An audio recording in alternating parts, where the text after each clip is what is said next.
Hello, I'm Dan Berth with Transport Topics, and I'm here with Dr. Philip Evers. He's Associate Professor of Supply Chain Management at the Robert H. Smith School of Business at the University of Maryland. And Dr. Evers, thank you very much for joining me. Thanks for having me, Dan. Yeah. We'd like to pick your brain a little about the phenomena of the online commerce, especially the online retail business. How would you say it is affecting the transportation marketplace in terms of goods distribution? Well, I think one of the main ways it's affected transportation industry is the focus on smaller packages and the movement of smaller items to multiple or to far more locations than previous. If you looked at transportation in the past, it was primarily business to business and in larger quantities, so case loads or pallet loads or vehicle loads. And of course all that still remains, but now on top of all that you have a lot of business to customer or business to consumer shipping in very small quantities, small individual items, and locations throughout not only throughout the country, but throughout the continent and throughout the world. So just the patterns of shipping have dramatically changed, or not even changed, but increased, because you still have the business to business aspect. Mm-hmm. Yeah, and my feeling is that this new demand for local delivery is something that we're not quite capable of providing, because it seems like in the world of online commerce, customers expect fast service and cheap service. Mm-hmm. We have many companies providing or offering free delivery and so forth, which just encourages more people to do things that way. So what's your feeling about the capabilities that exist today and what may be needed in the future to accommodate this business? Well, it's funny, I'll comment on a couple of things. First, you said it was free delivery, and while it might be free to the customer, someone's paying for it. Yeah. So I mean, someone is paying for this, and I think we'll probably get to that in the future. Yeah. But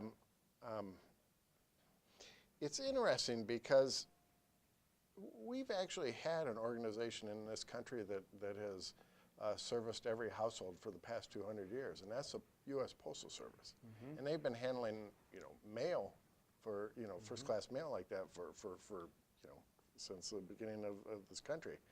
But now what we're doing is adding on this whole, freight piece, which is, I think, really taxed our infrastructure and has really put a focus on the last mile delivery.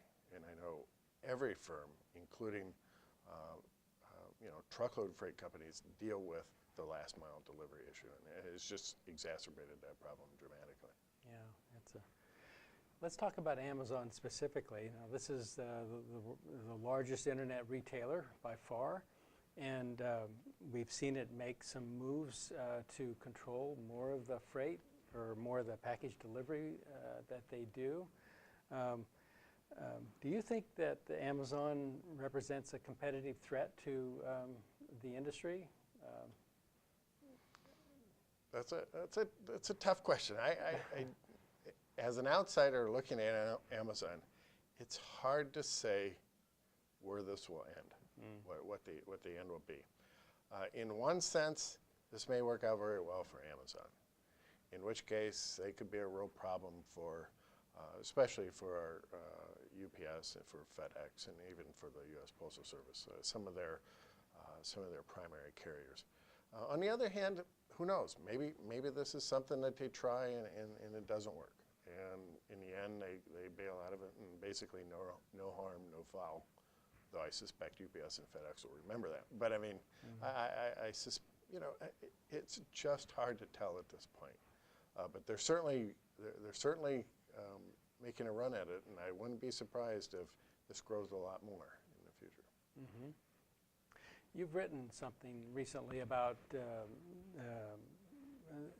the fact that Amazon may face some unionization issues going forward, much like the parcel carriers do now, that are use union labor and so forth. But could you explain what issues you see developing there for Amazon, perhaps? Well, Amazon has been facing, some organization issues within their distribution centers, and there's been a push to representation within their facilities. It strikes me that as they move more into transportation, and especially certain types of transportation, so air transportation, for example, that industry tends to have most of their people, especially at the pilot level and at the technical level, tend to be unionized. So, it seems to me that there could be certainly a possibility that they would face more unionization issues going forward. But would that make a difference, do you think, in terms of the company's business strategy?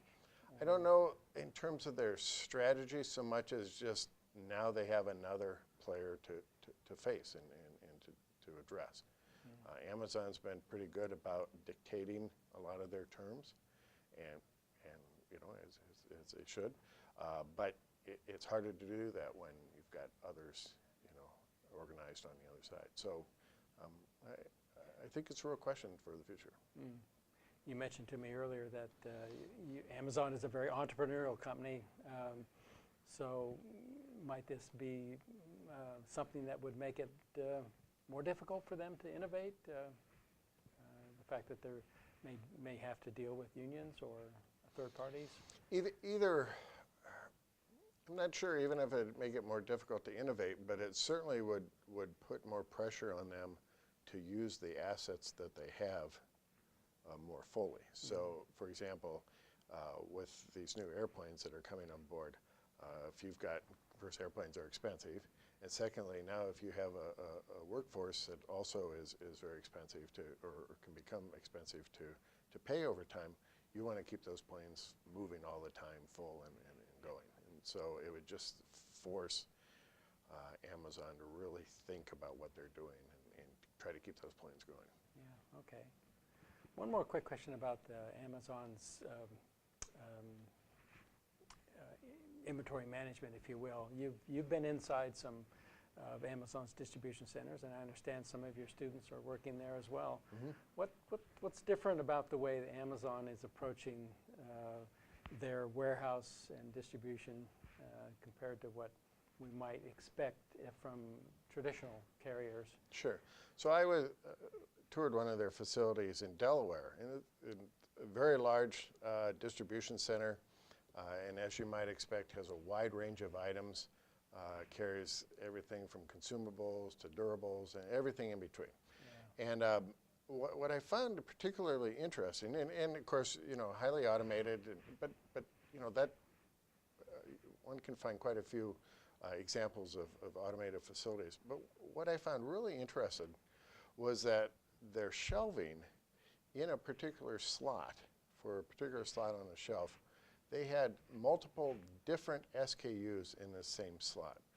Most facilities I can't recall another facility that I've ever been to that has a slot that had more than one item in it, one SKU in it. This, for example, these shelves, for one slot, they might have a chessboard right next to a can of soup, right next to a piece of apparel, all on the exact same slot. And I thought that was really interesting. That really shows you the importance of their information technology and their systems to make sure that when you go to that shelf as a picker, that you pull the can of soup and not the chessboard.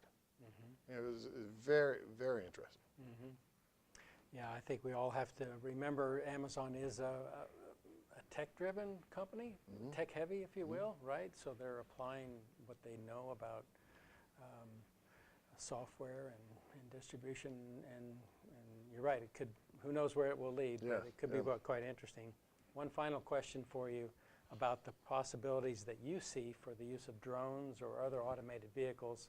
This is another area where Amazon is experimenting, but also we're seeing Google and other companies try things in this area too. What do you think? Realistic or pie in the sky? Well, a couple answers to that. First, as it relates to drones in particular.